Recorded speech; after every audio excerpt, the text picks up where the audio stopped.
കോയമ്പത്തൂർ ഹോസ്റ്റലിൽ നിന്ന് പഠിച്ചപ്പോഴാണ് ഇഡലിയുടെയും ദോശയുടെയും കൂടെ ഇഡലിപ്പൊടി ഒരു ശീലമായത്. അതേ പിന്നെ ഇടയ്ക്കൊക്കെ ഇതേപോലെ ഒന്ന് ഉണ്ടാക്കി വെച്ചേക്കും.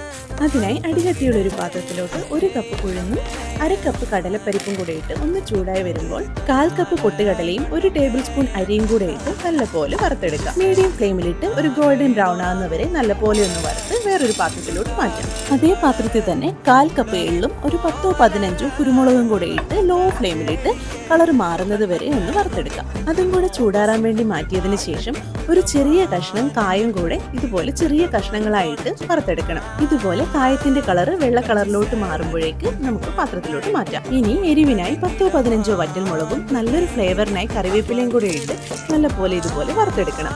ഇനി തീ ഓഫ് ചെയ്ത് ഇതെല്ലാം നല്ലപോലെ ചൂടാറിയതിനു ശേഷം ആവശ്യത്തിന് ഉപ്പും കൂടെ ഇട്ട് കുറച്ചായി നല്ലപോലെ പൊടിച്ചെടുക്കാം. അപ്പൊ നമ്മുടെ ഇഡലിപ്പൊടി ഇവിടെ റെഡിയായി വന്നിട്ടുണ്ട്.